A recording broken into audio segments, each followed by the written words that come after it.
le grand débat.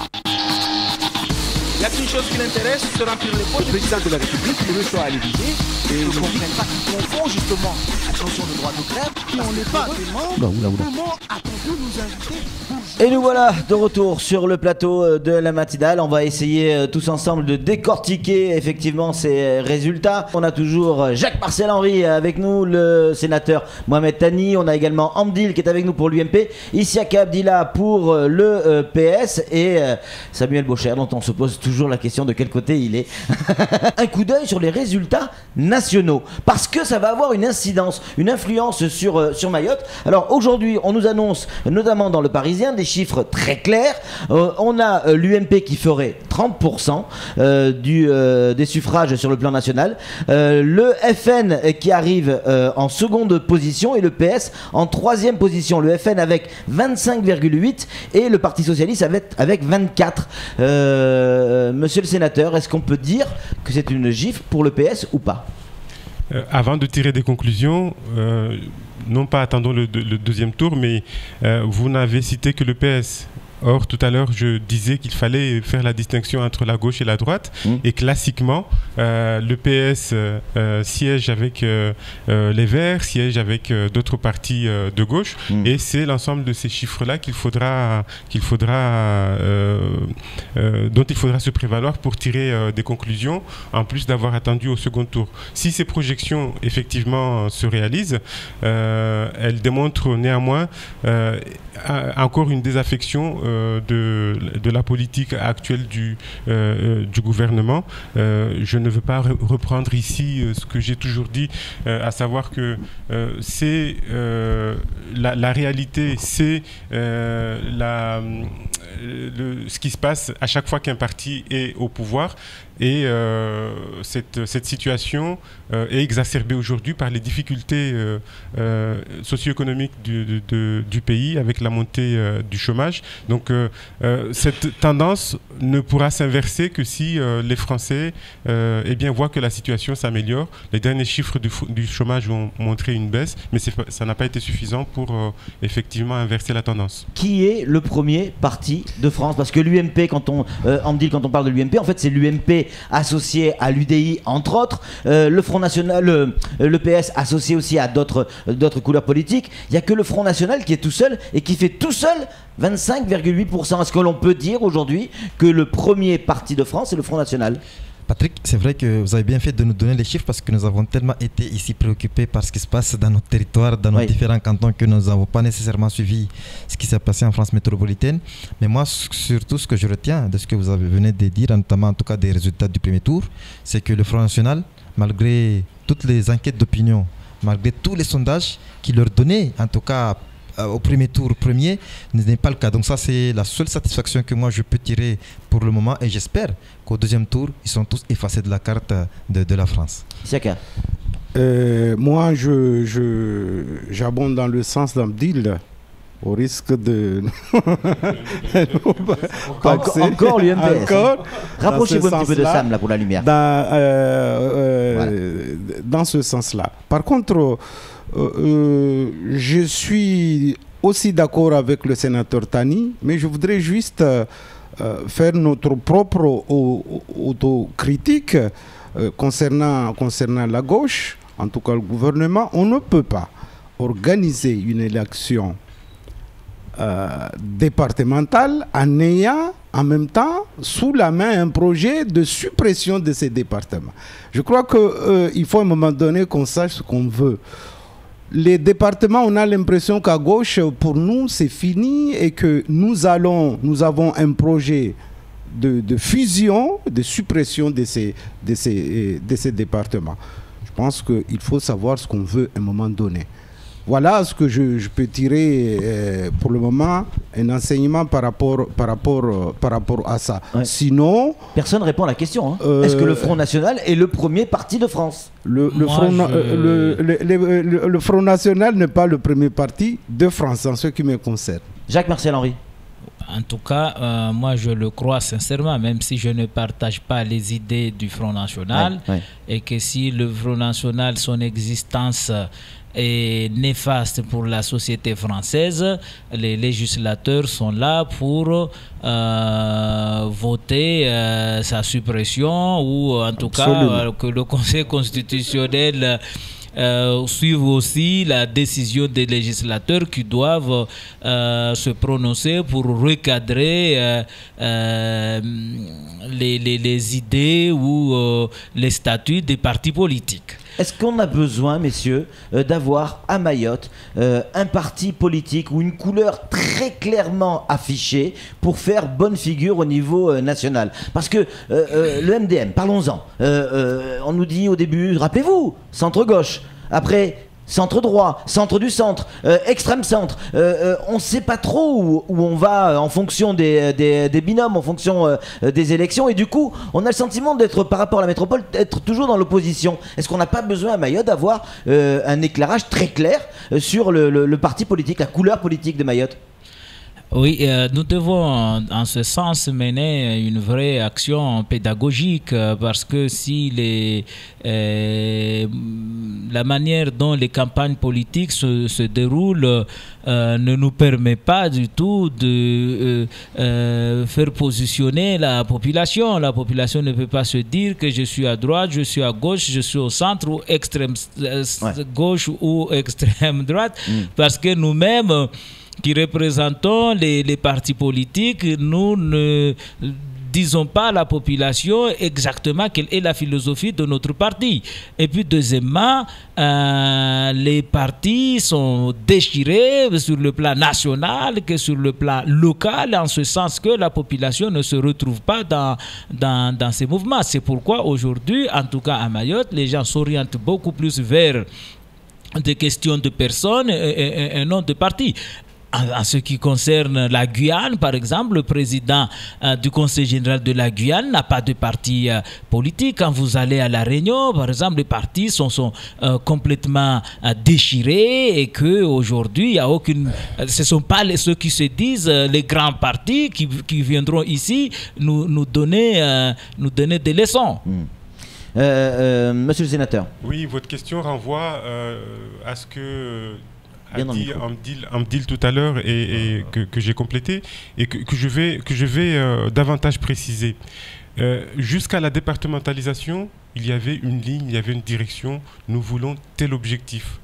Depuis cette départementalisation, il fallait que les partis, chacun en son sein, fasse l'examen de conscience, fasse engager des débats et des discussions démocratiques pour dire qu'est-ce que moi, parti de gauche ou de droite, je vais faire en termes économiques pour ce département, qu'est-ce que je vais faire en termes social, qu'est-ce que je vais faire en termes de sécurité. Cette discussion n'a pas été sérieusement menée, mais on s'est contenté de se caler plus ou moins opportunément en fonction des discussions nationales, alors que, effectivement, vous avez raison, il y a des points centraux, il y a des points de base sur lesquels on se retrouve, et à un moment, il faut s'identifier, notamment lorsqu'on prétend exercer des fonctions nationales, il faut s'identifier avec un grand parti national, mais ça n'empêche pas, et ça ne doit pas empêcher que localement, effectivement, on ait notre structuration, notre démocratie interne au sein la fameuse spécificité mahoraise. Pas forcément. Ouais. Jacques-Marcel Henry a cité l'exemple de la Guyane. Eh bien, ils ont des subdivisions des partis locaux, et ça ne les empêche pas que pour les enjeux nationaux, ils soient rattachés à tel ou tel parti national. Mais regardez le MDM, on ne sait pas, la préfecture le rattache un coup à droite, un coup à gauche. Oui, mais justement, nous sommes d'accord sur le constat. Ouais. Maintenant, je vous dis les conclusions qu'il faut tirer, c'est ça. Jacques, juste pour finir, le Front National, il faut que les Mahorais sachent que c'est un parti de la haine.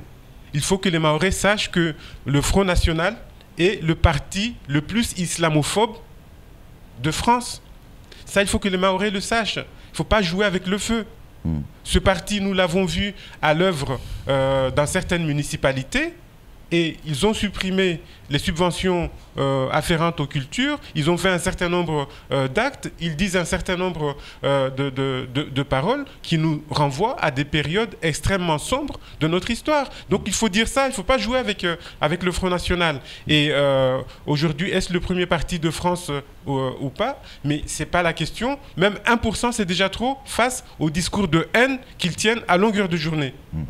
Oui, on avait le MPM, par exemple, qui était largement majoritaire à Mayotte et qui s'était affilié à l'UDF sur le plan national. C'est vrai. Et puis par la suite, on a eu le MDM qui a été un mouvement très fort qui s'était lié avec seulement lorsque nous avons élu Abdoulatif député en 2007, le lendemain, au lieu de réconcilier les membres de ce mouvement, il est allé créer le MODEM. Il a divisé lui-même le mouvement qu'il a apporté au pouvoir.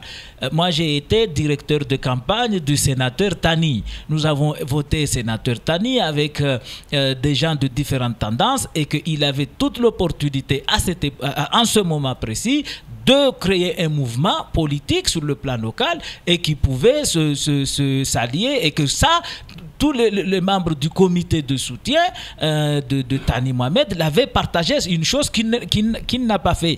Donc, il n'est jamais trop tard pour bien faire, Jacques. C'est au moment, c'est au lendemain d'une élection nationale, c'est-à-dire de sénateurs ou de députés, que les personnes qui sont élues puissent créer ce mouvement parce qu'il y a ce dynamisme qui existe, alors que si vous attendez un an après, c'est clair que chacun prend son chemin. Et aujourd'hui, c'est pourquoi on vote déjà en croyant que ce sont des leaders et ils se retournent contre les gens qui ont voté pour... On va donner la parole à Isiaka également. Je ne veux pas monopoliser la parole, mais j'ai été interpellé, même si ça n'a pas été très violent.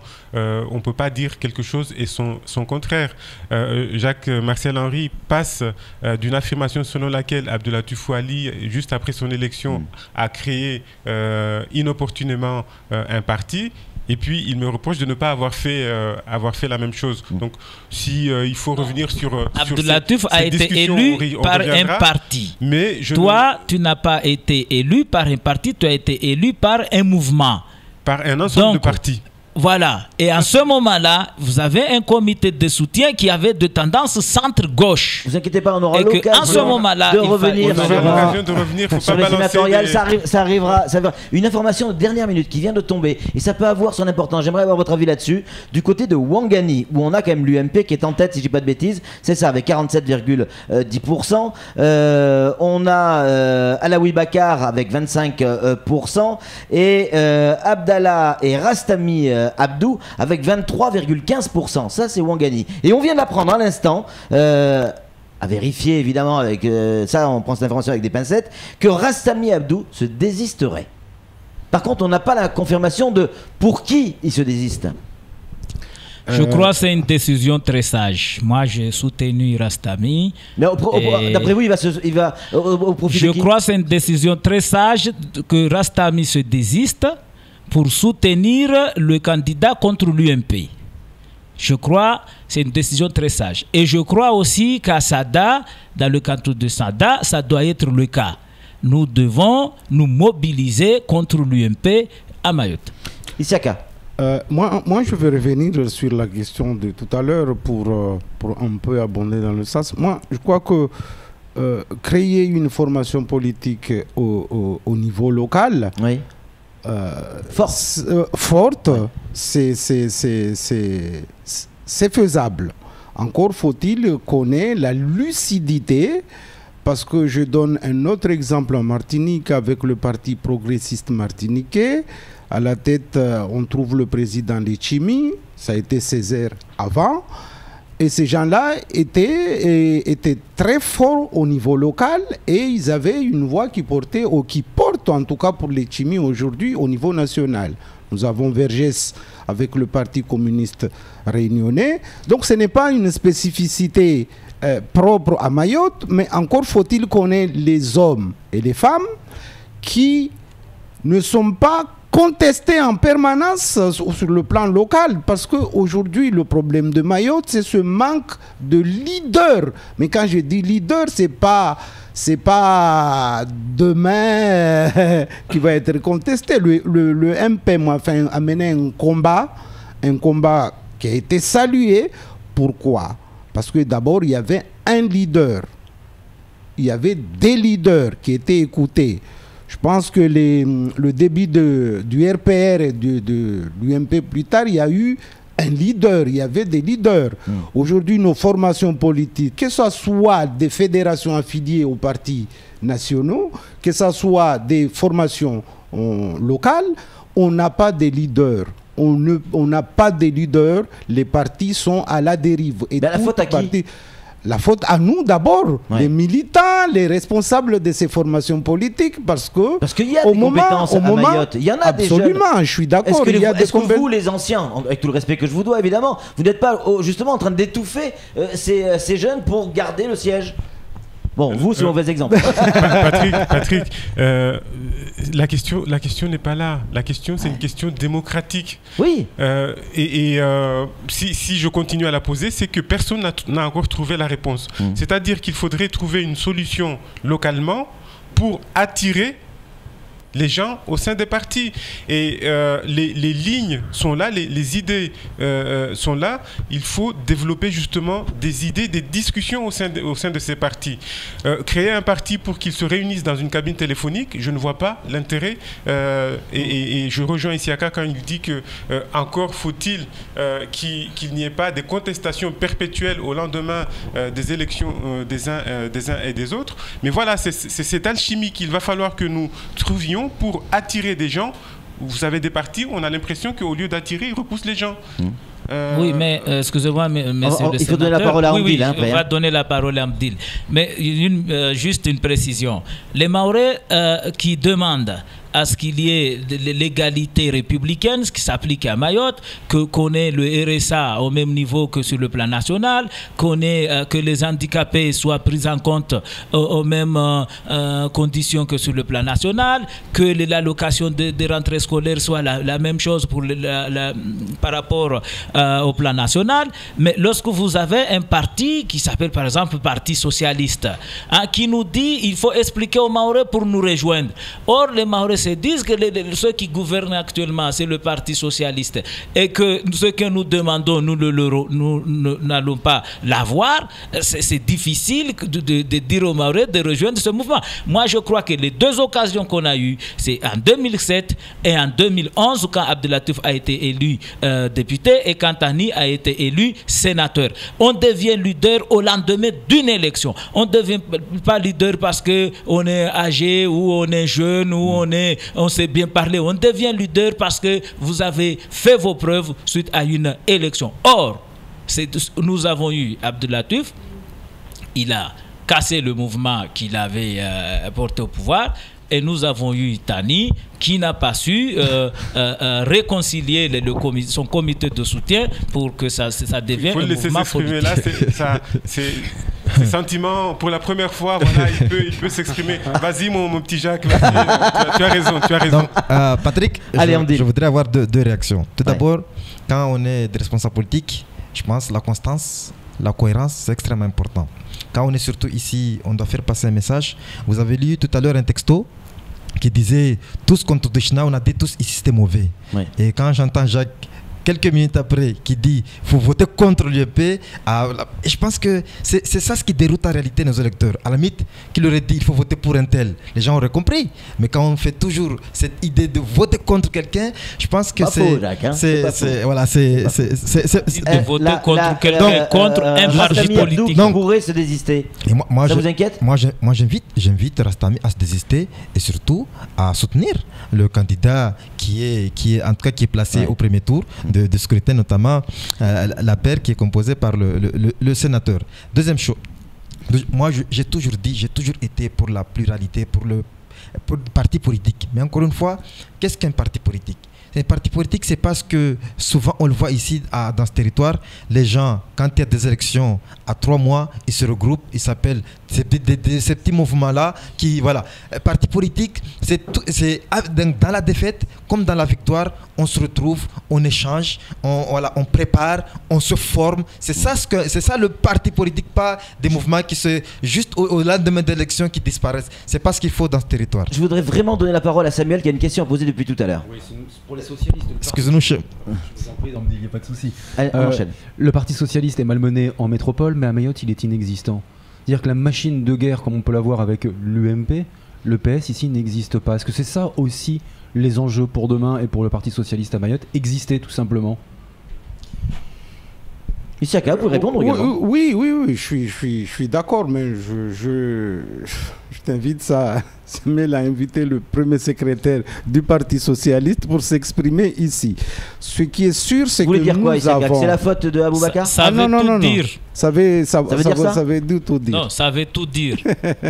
On a 3 parlementaires apparentés socialistes qui n'ont jamais discuté ensemble. Mon cher collègue, laisse-moi terminer mon propos. Je pense que c'est à Ibrahim, en tout cas aux instances de la fédération locale, de s'exprimer, de tirer les conséquences de sa gestion de notre formation politique depuis ces derniers... J'observe tout simplement que nous sommes au second tour à Tingoni, nous sommes au second tour à Bandabois, nous avons des amis Bosch qui sont aussi au second tour de gauche, et donc on n'est pas si dépassé que ça, sachant que là, en 2011, il n'y avait qu'un candidat, en l'occurrence le mien. Allez, c'est tout pour ce temps de parole un peu exceptionnel. Nous, on va se retrouver dès demain pour une matinale peut-être un peu plus classique, encore que on attaque le second tour. Allez, on vous embrasse très très fort. Salut, à demain. Il y a qu'une chose qui l'intéresse, c'est remplir les poches. Le président de la République nous reçoit à l'Élysée et ne comprennent pas qu'ils confondent justement la notion de droit de grève. Si on n'est pas des membres, comment a-t-on pu nous inviter pour jouer sur le même pied d'égalité que les